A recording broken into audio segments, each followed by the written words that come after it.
私の名前は大阪。自分が本当はここにいないような気がしてしまう。周囲を見渡すと、賑やかな毎日を過ごしている人たち、まるで別の世界に住んでいるような気がする。彼らは一つにつながっていて、私はただの部外者という感じ。自分の人生に影を落としているような。本当に生きているわけではない。ただ存在しているだけという感じ。そしてそれがすごく疲れる。常に何かを探しているような。でもそれが何なのかさえもわからない。迷路に迷い込んだように明確な道筋がない。ある方向に進んで、また別の方向に進んでみる。でもどれも同じに見える。物理的な世界だけではなく、自分自身の思考や感情も混乱している。それらが何なのかすら理解することができず、圧倒されてしまう。まるで自分の頭の中に閉じ込められて逃げ場がない。この迷路から抜け出す方法を見つけなければならないことは分かっている。でも言うは安く、行うは堅し。どこから手をつければいいのかも分からない。セラピーとか瞑想とか、他にもいろんな方法を試したけど、それらは一時的な緩和をもたらすだけだった。自分で自分の人生をコントロールできないような感じがして苛立つ。自分の人生なのにただの観察者であるかのように感じる。自分の人生が流れているのを本当には体験していない。そしてこの感覚を人に理解してもらえないのがさらに苛立つ。多くの人はこう言う。気にすんなよ、とか。前向きに考えよう、とか。でもそんな簡単なことじゃない。でも諦めちゃいけない。私は知ってる。この迷路には出口がある。私は絶対にそれを見つける。もしかしたらそれは、自分の視点を変えることや、新しいことに挑戦することかもしれない。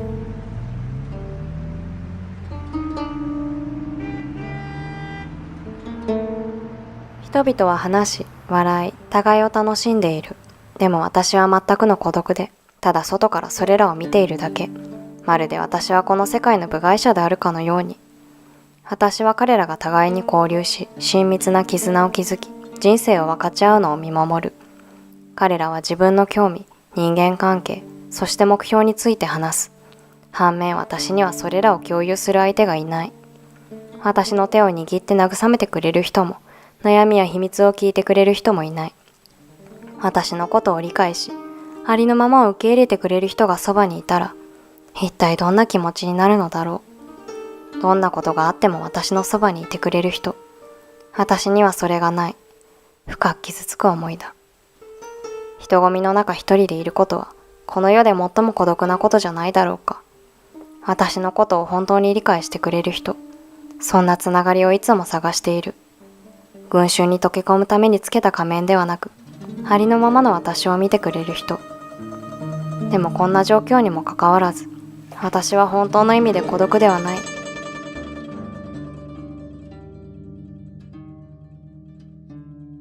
灼熱の太陽の下で疲れ果て、私は敗北と絶望を感じている。この熱波は容赦なく、行く手のすべてを消し去っていく。再出発のチャンスのようでもあり、希望の光のようでもあり、時々私を完全に消し去ってしまうように感じる。灼熱の光線を浴びていると、自分自身の断片が欠け、次第に空中に消えていくような気がする。うだるような呼吸をするたびに、自分の中にあるものまで失われていくような気さえする。息苦しい暑さの中に閉じ込められ、自分を見失うのは簡単なこと。まるで暗闇の圧迫から逃れることはできないかのように。と同時に、私の中で小さな記憶が揺らめき、どんなに激しい熱波もやがて収まることを思い出す。太陽が沈むと、そよ風が安らぎを与えてくれる。どんなに暗い時も、何か良いこともきっとあるのだということを思い出させてくれる希望のささやき。だから灼熱の太陽が襲い続ける中、私はこれもまた過ぎ去るものだと信じることに慰めを見出す。そう、この焼けつくような暑さは、かつて私が知っていたものすべてを奪い去ったとしても、新たな成長と新たな始まりを育む力を持っている。私がこれまでの苦難に耐えてきたように、この熱波を切り抜ける強さを自分は持っているはずだ。次第に私は強められ、姿を変えた私が現れるだろう。太陽が古い私を消し去ったら、新しい私、より優れた私、これまで以上にたくましい私になる機会を与えてくれるだろう。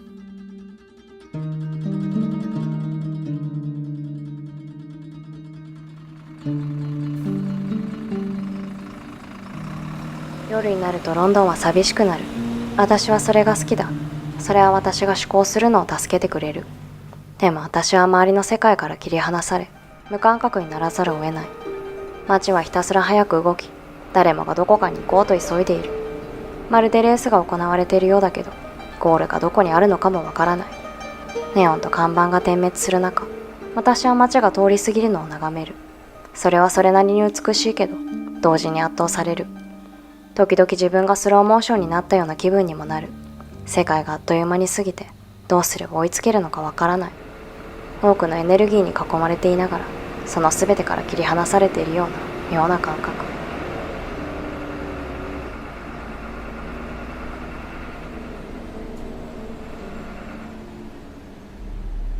脈打つ音楽に身を任せる。爽快感と絶望的な寂しさを感じる。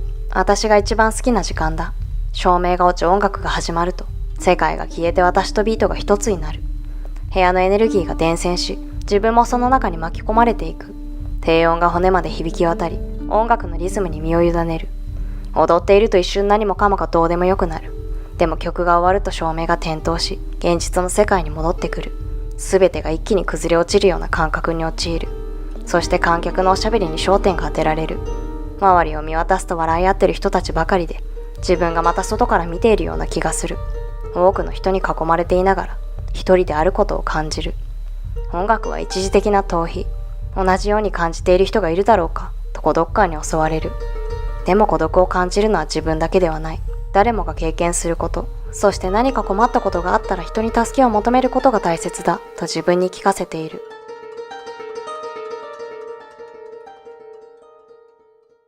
恋愛とはおかしなものだ。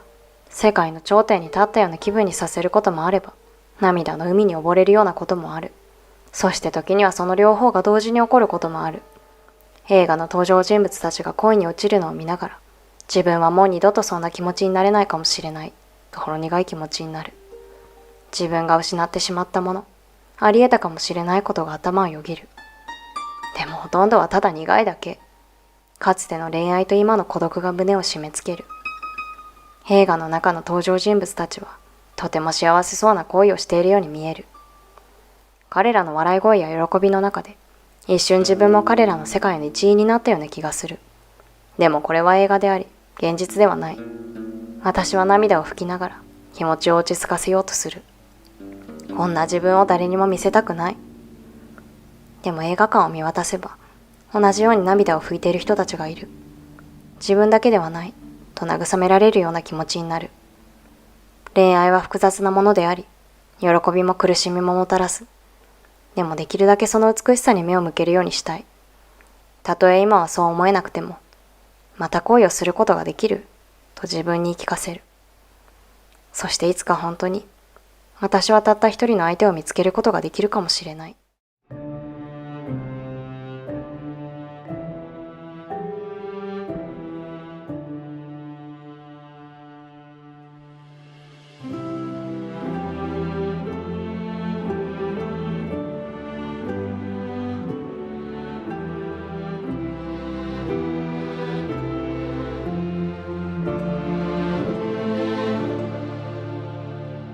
深い憧れと羨望を感じる。彼らが持っているものを自分も欲しいと思う。温かい家、愛する家族、自分の居場所。私はといえば暗闇の中で一人ぼっちだ。そして時々それが自分の全てだと感じることがある。親が子供をベッドに寝かしつけ、絵本を読み聞かせ、お休みのキスをするのを見る。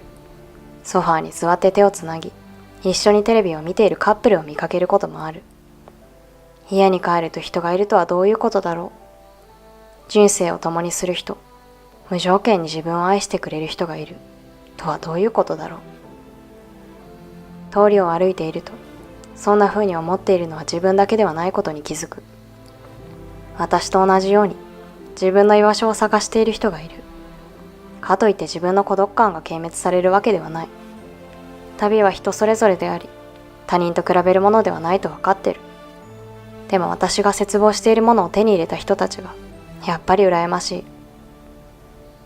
散歩していると私は小さなことに安らぎを覚える。風にそよぐ木の葉の音、コートの暖かさ、街灯の柔らかい光、そしてたとえ他の人が持っているものを持っていなくても、自分には自分の強みがあり、情熱があり、自分の旅があることを思い出す。孤独は耐え難いけど、孤独こそが私たちが人間であり、成長するためにはつながりと愛が必要であることを思い出させてくれる。どんな未来が待ち受けてるとしても、私が自分の居場所を見つけることを諦めないということだけは確かだ。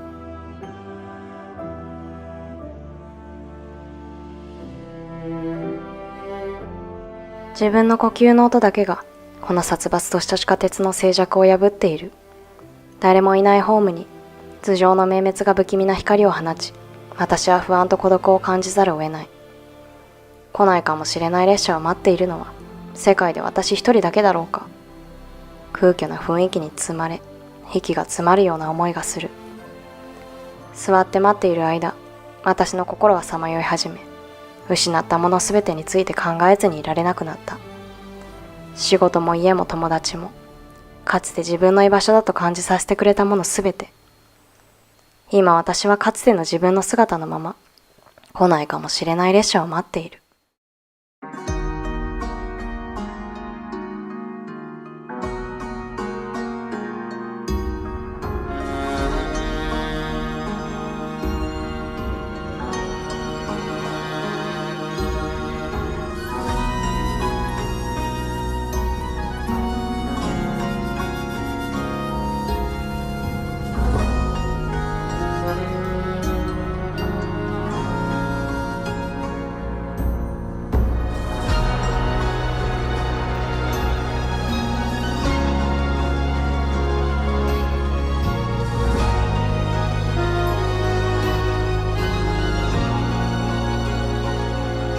過去の重圧が押し寄せてくるのを感じずにはいられない。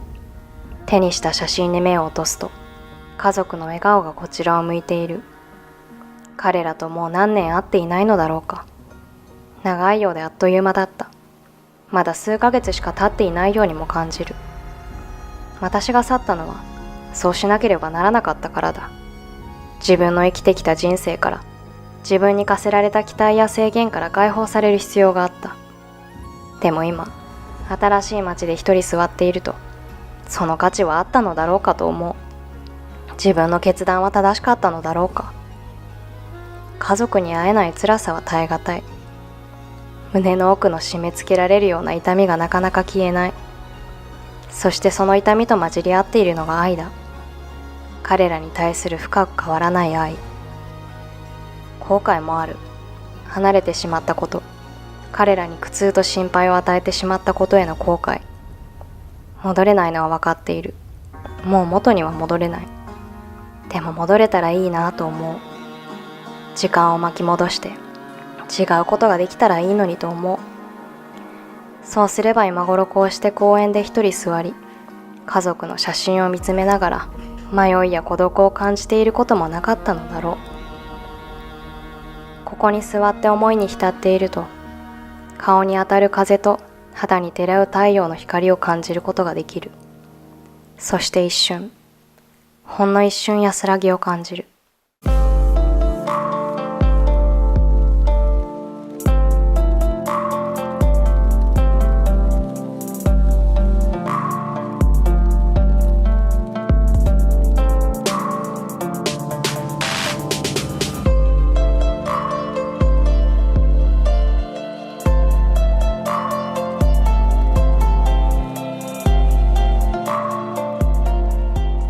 ネオンの光が歩道に長い影を落としながら、私の周りをチカチカと踊っている。暗闇をあらゆる音を増幅させ、小さな足音さえも通りに響かせている。まるで街そのものが息を潜めて、何かが起こるのを待ってるかのよう。夜の街はまるで別世界。夜の街は別種の獣。闇はそこに住む人々の秘密や隠れた欲望すべてを引き出す力を持ってる気がする。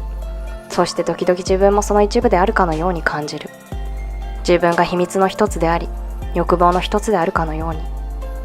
暗闇がもたらす匿名性、あるいは人々が家の中で安全に過ごしている時に外に出ることのスリルがあるからかもしれない。ネオンの明かりを頼りに街を歩くのは何とも爽快な気分だ。でも朝が来ると全て元通りになる。賑やかな人混みが戻り、街は捨てられたコートのように夜行性の人格を脱ぎ捨てる。そして私は全て夢だったんだろうか。暗闇の中で現実のように見えた秘密や欲望は私の想像力のいたずらだったんだろうかと考えるようになった。人通りの少ない商店街の端に差し掛かり、私は立ち止まって後ろを振り返った。ネオンがまだチカチカと踊りながら人通りの少ない通りに魔法をかけている。この街は仙人たちの打ち砕かれた夢と失われた希望の廃墟の上に築かれているかのようだ。高い志と野心的な夢を持ってこの街にやってきたのに、今は絶望感しかない。このままではこの街の暗黒の底に沈んでしまった多くの人たちのようになってしまうかもしれない。孤独と絶望の海の中で自分の面目を保つための絶え間ない戦い、街の騒音、鳴り響くクラクション、絶え間ないおしゃべり、都会の喧騒はとどまることを知らず、私は取り残されていくような気がする。私は人間観察をして気を紛らわそうとし、日常生活を送る通行人の顔を凝視する。でもそれは私をより孤立させるだけだ。誰もが慌ただしく自分の課題に集中していて、他の人のことを考える暇がないように見える。自分の壊れた夢や砕けた理想について考えずにいられない。この街の息苦しさから解放されることはあるだろうか。それとも永遠にこの街から抜け出せず、生き延びるためにもがき続けるのだろうか。でもこの孤独と絶望の中でも、きっと良い方向に行くという希望だけは持ち続けている。この街の闇から抜け出し、自分の道を切り開くことがきっとできる。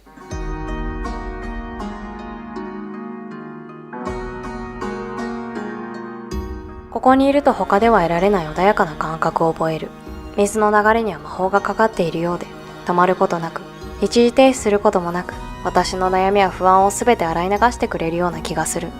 まるで川が生きているようで、時間が経つごとに私の魂を癒してくれる。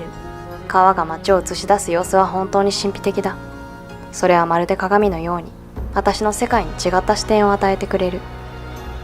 街のスカイライン、高い建物、賑やかな人々、明るい光、これらすべてが一体となって、乱れたようで新しい、美しい絵を形成している。この景色を眺めていると、まるで別世界にいるような気分になる。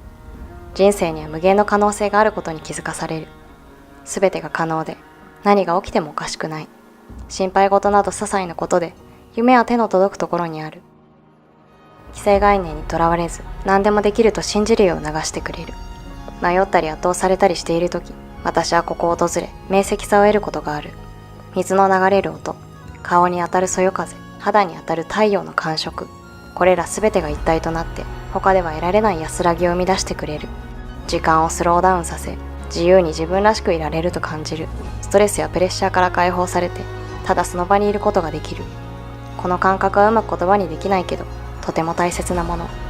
川沿いの散歩を続けながら、この平和な逃避行を見つけたことに感謝している。流れているのはただの水かもしれないけど、私にとっては無限のインスピレーションと希望、そして喜びの源。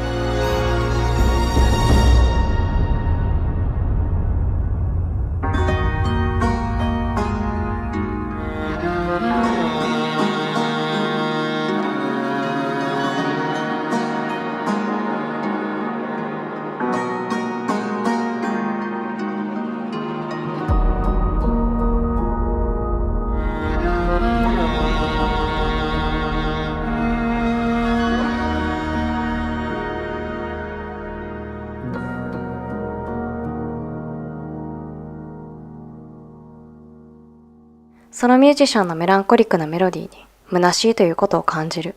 自分の中の何かが欠落しているような、それが何なのかよくわからないような、このところずっとそんな気がしている。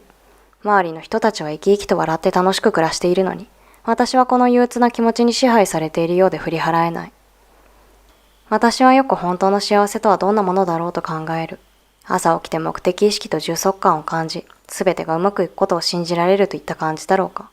自分の中にあるはずの重要なピースが欠けているようで、それを見つける方法がわからない。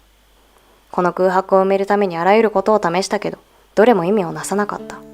世界中を旅して、新しい人々に出会って、新しい体験をして、でもどれも私が絶望する幸福感をもたらしてくれるようには思えなかった。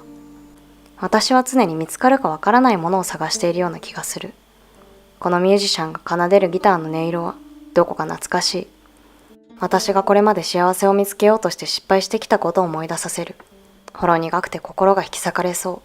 私は完全であることを望み、完全であると感じたいのに、一体どうすればそこにたどり着けるのかわからない。不安の海に迷い込み、どうすれば岸に戻れるのかわからない。ここに座ってビールを飲みながら、その答えはずっと自分の中にあったのだとふと思う。私の幸せの鍵は、探すのをやめて、ありのままの自分を受け入れることなのかもしれない。自分の欠点、悪い癖、不完全さを受け入れ、ありのままの自分を愛すること。流れ続ける音楽が違うように聞こえてきた。それは過去の失敗を思い出させるものではなく、希望のメッセージ。幸せを見つけるのに遅すぎるということはない。幸せの鍵は自分の中にある。私は深呼吸をしてビールを飲み干し、新たな希望を胸にパブを後にした。簡単にはいかないけど、幸せへの道は開けると信じる。私がすべきことは、ありのままの自分を受け入れて愛すること。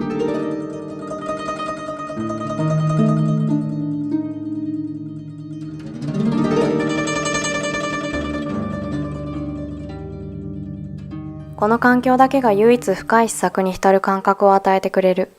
砂利道を歩く私の足音と、時折聞こえる鳥のさえずりだけがこの沈黙に響いている。多くの死に囲まれていながら、生きているということを感じる。墓石や記念碑の間を歩きながら、私は自分の死について考える。死は人生の必然であるにもかかわらず、私たちはそれを避けようと多くの時間を費やしている。ここはまるで一緒の魂が私に語りかけようとしているかのような、異世界のような雰囲気を醸し出している。でも怖さや圧倒などというのではなく、心は穏やかになるのを感じる。人生はあっという間だから、一瞬一瞬を大切にしなければいけない。そう思った。歩を進めながら、自分自身の葛藤や挑戦について考える。自分は強い。どんなことにも対処できる。と思っていた。でもこの街に来て全てが変わった。騒音、人混み、絶え間ない慌ただしさ。まるで都市が私を試し限界まで追い詰めてくる。そして時々自分が壊れるんじゃないかと思う。でもこの場所で1000人たちのことを思うと、私は一人じゃないんだと実感する。私たちは皆、それぞれの戦いに、それぞれの恐怖に、それぞれの疑心暗鬼に直面している。でも全てが崩壊しそうな時でも、前進し続けることを選ぶかどうかは私たち次第だろう。私は墓地を後にするとき、新しい人生観を得たような気持ちになる。死は避けられなくても、残された時間をどう使うかが重要だ。前へ前へと進む限り、どんなことがあっても大丈夫。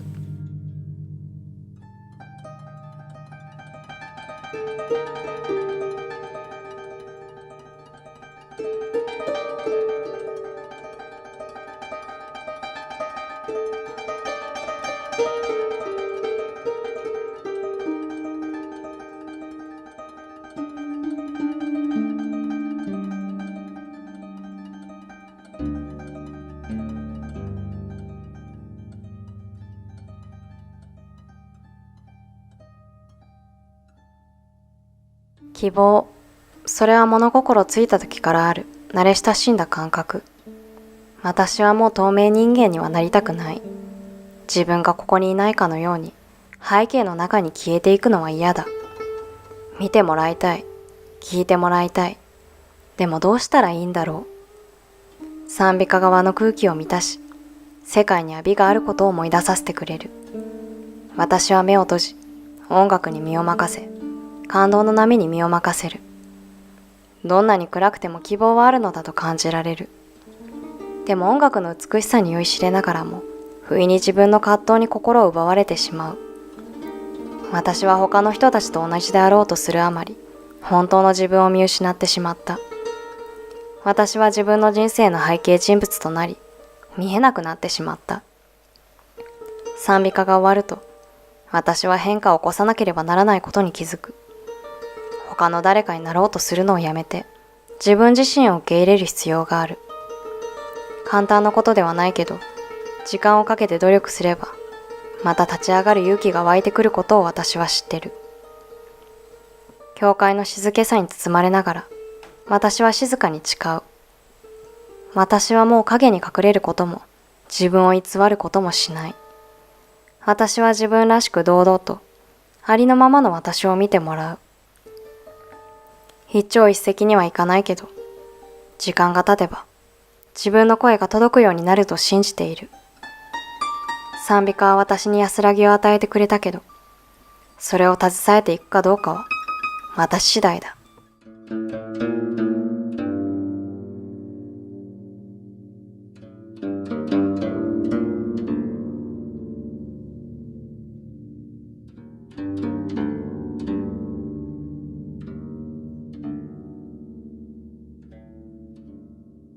力強い。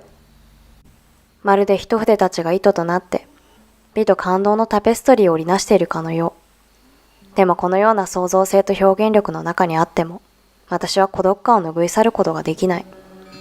これほど多くの命とエネルギーに囲まれていればいるほど、深い孤独を感じる。まるで私だけが迷っているような、もっと意味のある人生を探しているような。この胸の痛みと魂の憧れを理解してくれる人はいるだろうか。自分の居場所を見つけられずに、不安と混乱の海を漂っている人の気持ちを知っている人がいるだろうか。でもこのような考えが頭の中で渦巻いている時でも、私はこれらの壁画に惹かれている。暗い場所でも、創造性と美しさを見出すことができる。それこそが私が学ぶべき教訓なのかもしれない。最も孤独で絶望的な瞬間であっても、何か美しく、意味のあるものを見つけることができるということを。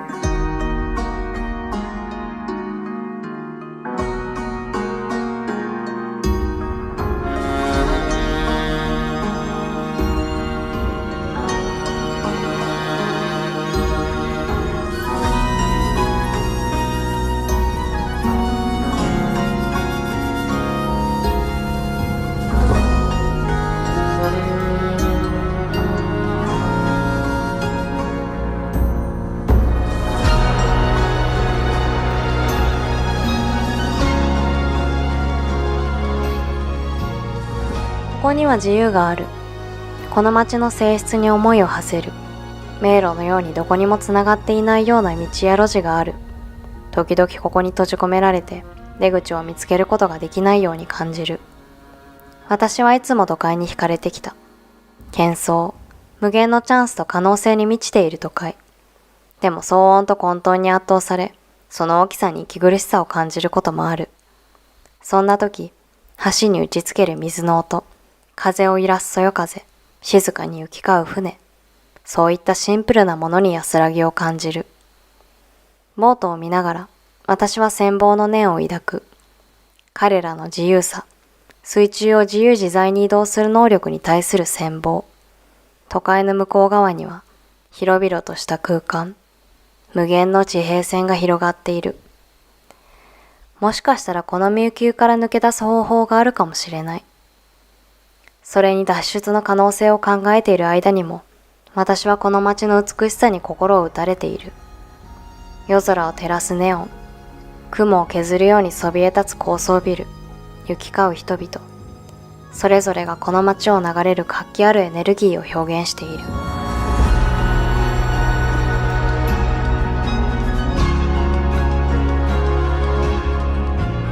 危険なゲーム。自分を高めてくれることもあれば、引き裂いてしまうこともある。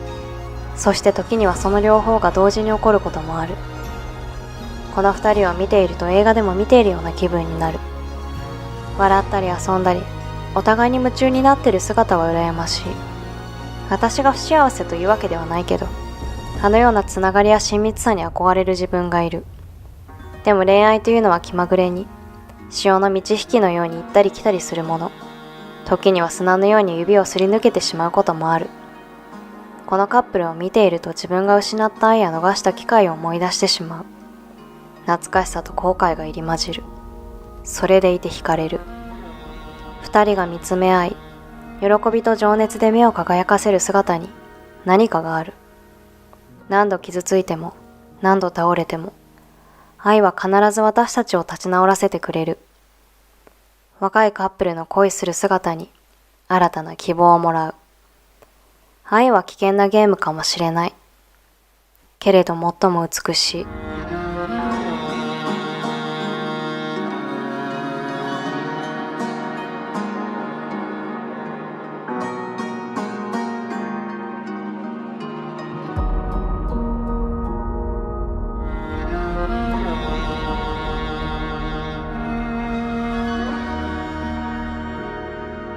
それが何なのかはわからない。家族なのか、それとも単に居場所なのか。でもそれが何であれ、私はまだそれを見つけられていない。そして時々これからも見つからないような気がする。この憧れと落ち着きのなさは妙な感覚。一方、自由で自立した生活を送ることができることに感謝している。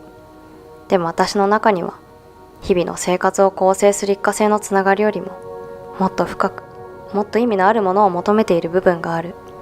夕日を眺めながら、これまで指の間をこぼれ落ちていったすべての瞬間、つまり生まれては消えていったすべての人間関係、逃してきたすべての機会を思い出している。このようなことを考えると気が重くなるけど、同時に謙遜な気持ちにもなる。私は無敵ではなく、すべての答えを持っているわけでもない。時には手放し、未知のものを受け入れることが最善の策であることを思い知らされる。でもこのような不安や疑問の中にあっても、自分が正しい道を歩んでいるという確信があればこその安心感もある。一歩一歩、出会う人、経験することが自分の居場所へと私を導いてくれる。混沌としていて、それでいて麗しい、海岸に打ち寄せる波のように互いに駆け抜ける人々、クラクションを鳴らす車の音、無限に広がるビルや光の海、それらすべてが一つの調和の取れたシンフォニーに融合しているかのよう、そのカオスにはとてつもなく魅力がある。まるで街が生きていて呼吸しているかのように、エネルギーと命で脈打っている。何でも起こりうる場所、夢が生まれ、砕かれ、人々が自分自身を見つけるために、あるいは自分自身を失うためにやってくる場所。とはいえ都会好きな私でも、そのすべてが手に負えなくなる時がある。騒音、人混み、人と車の絶え間ない喧騒に圧倒され、息苦しくなる。息つく暇もなく、自分の道を見つけることもできず、混沌の中で溺れてしまいそうな瞬間がある。そんな時都会から逃れられる静かな場所を求めてしまう。自分の考えに耳を澄ませられる。ゆっくりと深呼吸ができる。自然とのつながりを取り戻し、安らぎを見出すことができる場所。でもまたいつも私は街に引き戻される。この街は私を驚きと畏敬の念で満たし、私が本当に生きていると感じられる場所。困難なこともあると知ってても、私はここにいる自分にしっくりとくる。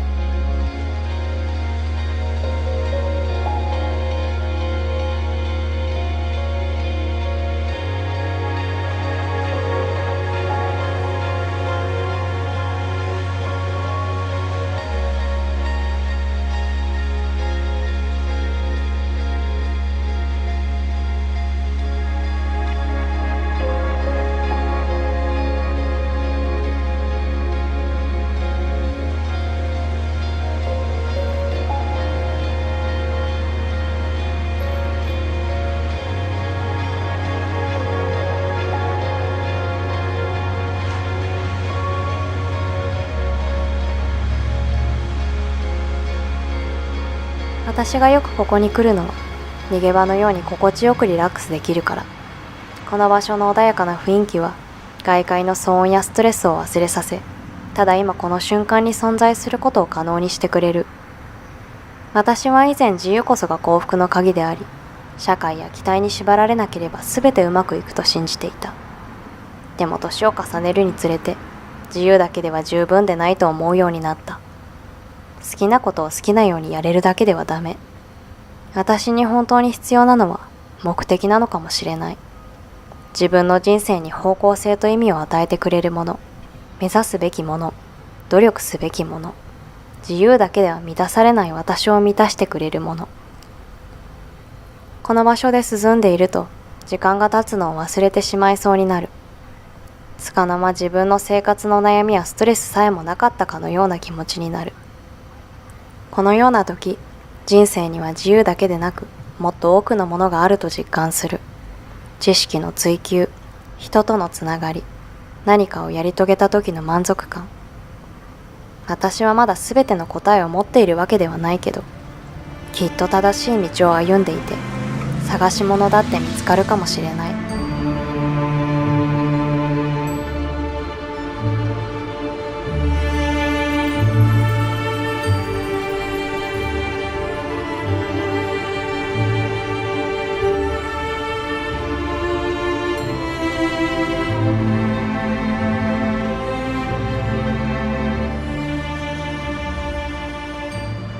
この寂れた廃墟は人間の回復力と粘り強さを物語っている。逆境に立たされたとしても、人は前に進む力を持っている。でもそのような強い意志を持ちながらも、私の中には恐れがある。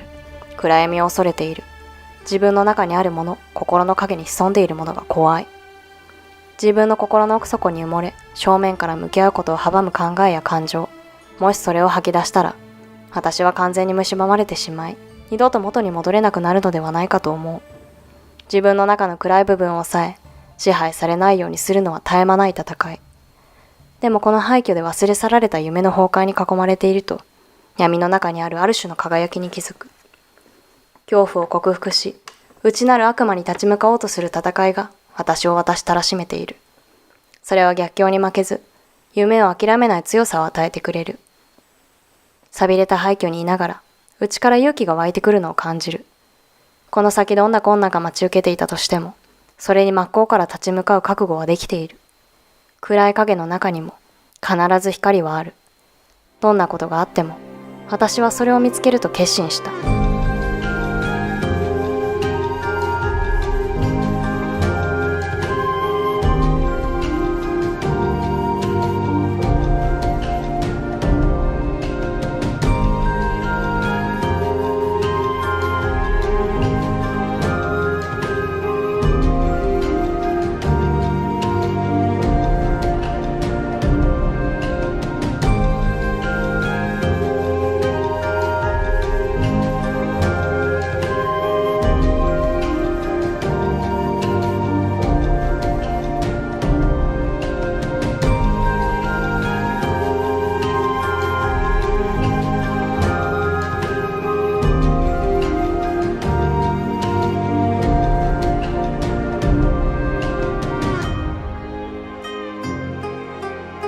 普通の人生を送ってる人たちを羨ましく思ってしまう。仕事に行き家に帰り、家族や友人と過ごすような生活。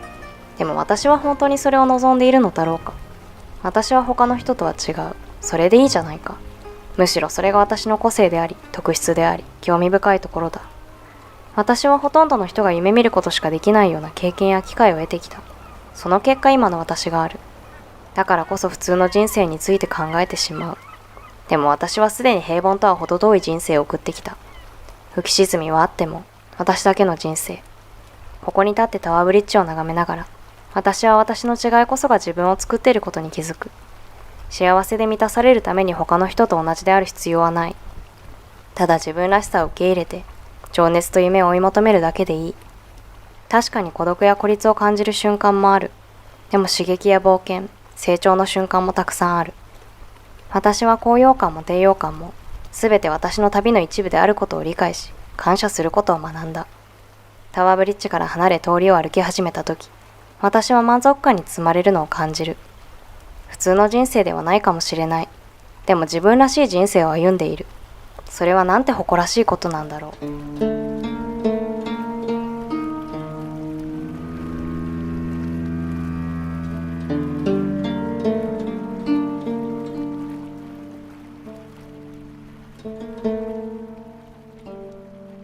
初めてこの町に来たとき、私は希望と興奮に満ち溢れていた。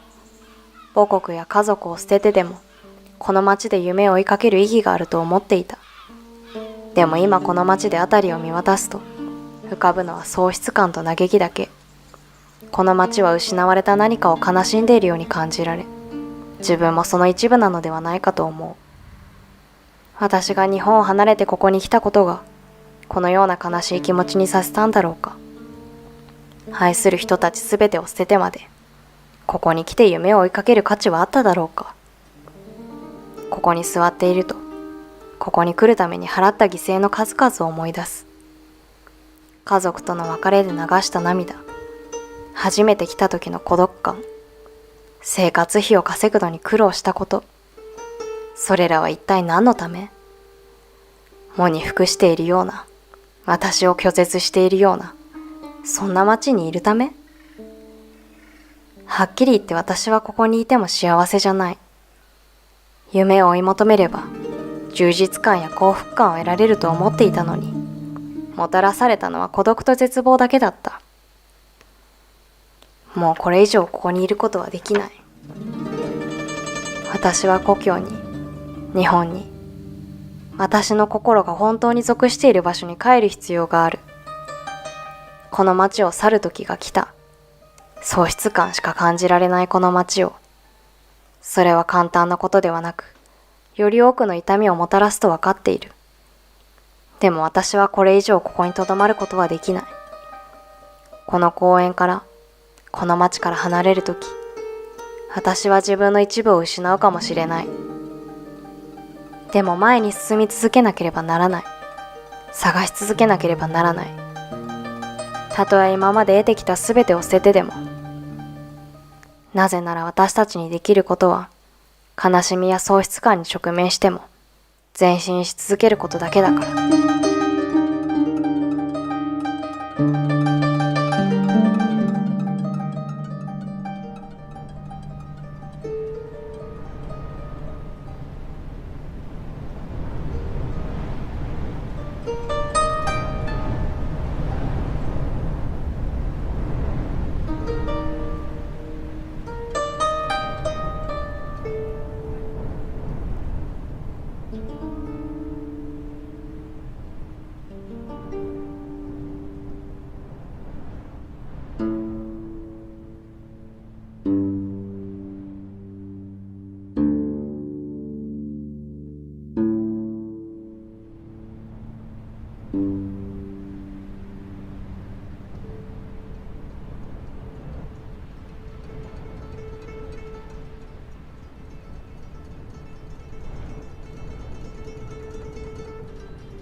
この街はまるで生き物のようで、常に変化し、成長し、私はこの広大な空間の中の小さな一粒に過ぎない。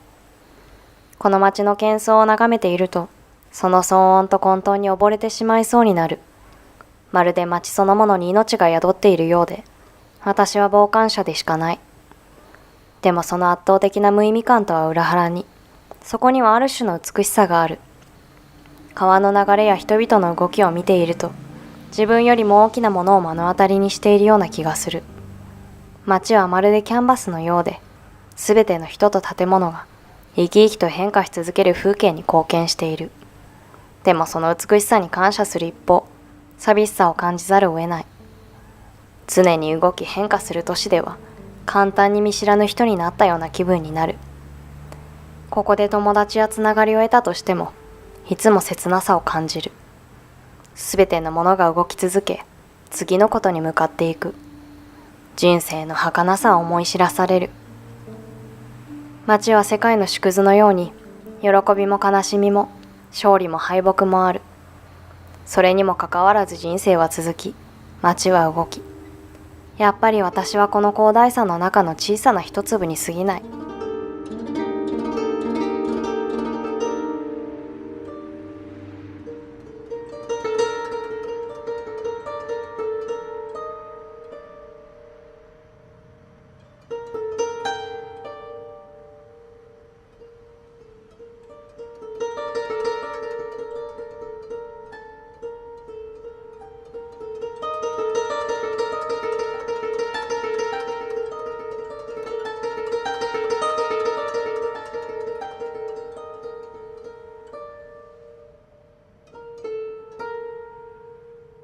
私は長い間、幸せへの鍵は問題から逃げることだと信じていた。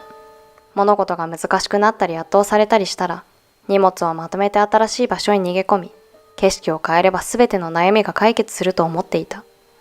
でもそれは大きな間違いだった。どんなに遠くに行っても、どんなに逃げようとしても、私の問題は必ず追いついてくる。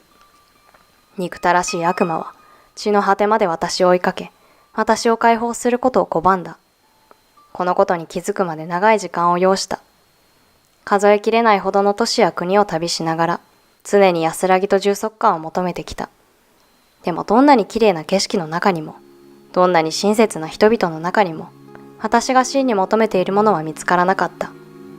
なぜなら幸せは外的環境からだけでは得られないから。それは自分の内側から生まれるものだから。今この場所に佇んでいると、人は自分の問題から逃げてはならないということがよくわかる。問題は私の一部であり、今の私を形成している。逃げても消えることはない。けれど正面から向き合い、対処することを学べば、その先に真の幸福と充足があることを今の私は知っている。そしてこの旅を続けていくために、私は一人で立ち向かう必要はない。道中で出会う人々、経験すること、そして学ぶこと。それらすべてが私をより良い明日へと導く鍵となってくれる。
もしもしお母さん？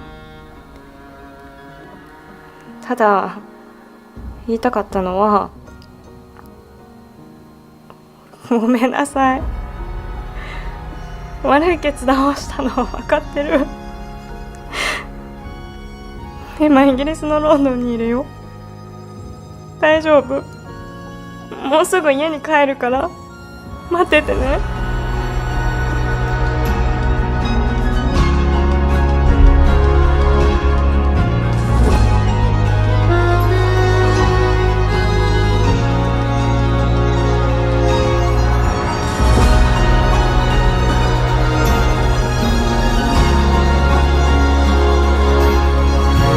私の名前は大阪。